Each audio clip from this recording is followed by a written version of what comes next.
ఎవరెవరైతే మిమ్మల్ని జైల్లో పెట్టే కార్యక్రమం ఎవరెవరైతే చేస్తారో, మంచి చేసిన వాళ్ళని గుర్తుపెట్టుకోండి, చెడు చేసిన వారిని గుర్తుపెట్టుకోండి.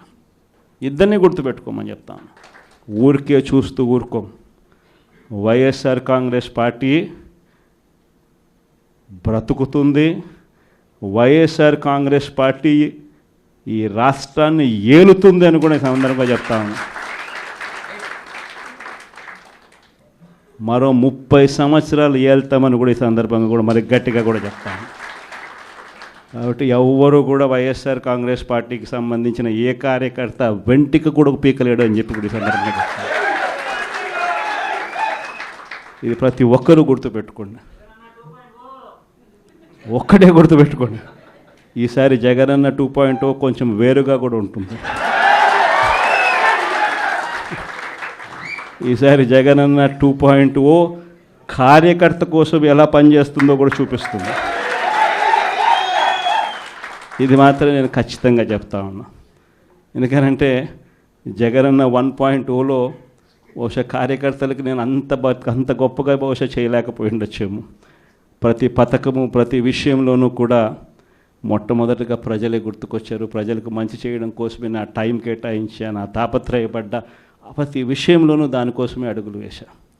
కానీ జగనన్న 2.0కి వచ్చేసరికి మాత్రం చంద్రబాబు నాయుడు కార్యకర్తలకు పెడతా ఉన్న ఇబ్బందులు చూశా, కార్యకర్తలు పడతా ఉన్న అవస్థలు చూశా, కార్యకర్తలు పడతా ఉన్న బాధను గమనించా. వీళ్ళ కోసం గట్టిగా మీ జగనన్న ఉంటాడని సందర్భంగా గట్టిగా చెప్తాను. ఈయన ఆయన యుద్ధంగా అంటాడు. ఇవాళ నిద్ర లేచి ఇంకో మాట అంటాడు. జగన్ అంటే చూపిస్తా, ఏం పీక్కుంటారో, నువ్వేం పీక మమ్మల్ని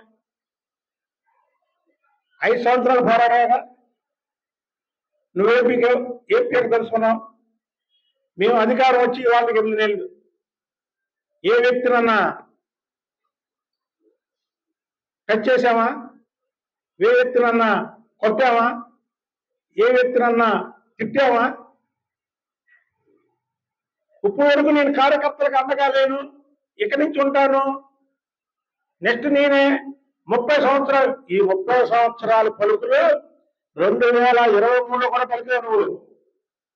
ఈ పలుకులు 2023లో కూడా పలికి 30 సంవత్సరాలు నేనే ఉంటాను, 30 సంవత్సరాలు నేనే ఉంటానంటే ఆఖరికి నీకు 16 సీట్లతో సరిపెట్టి ప్రతిపక్ష నాయకులుగా కూడా నేను కలిగి రావు అని ప్రజలు నేను చీకొట్టారు. ఇవాళ నీ దగ్గర ఉన్న 1-2 నిలబెట్టుకోవడం కోసం నువ్వు పనిచేస్తున్నావు. చంద్రబాబు నాయుడు గారికి నీ తప్ప నీ దగ్గర ఉన్నటువంటి 10 మంది ఎమ్మెల్యేల దగ్గర ఉన్నటువంటి 3 పార్లమెంట్ సభ్యులు కూడా వస్తారు. నాకు అవసరంలా. చంద్రబాబు నాయుడు గారి మీద నువ్వు ఆయన్ని తోడలాడితే చంద్రుడి మీద ఉమ్ము వేసినట్టే. చంద్రుడిని ఆకాశం వంక చూసి ఉమ్మేస్తే ఎవరి మీద పడితే అతని మీద పడింది. ఇవాళ నిన్న మాట్లాడిన ప్రతి ఒక్క మాట కూడా అది జగన్మోహన్ రెడ్డికే చెందింది.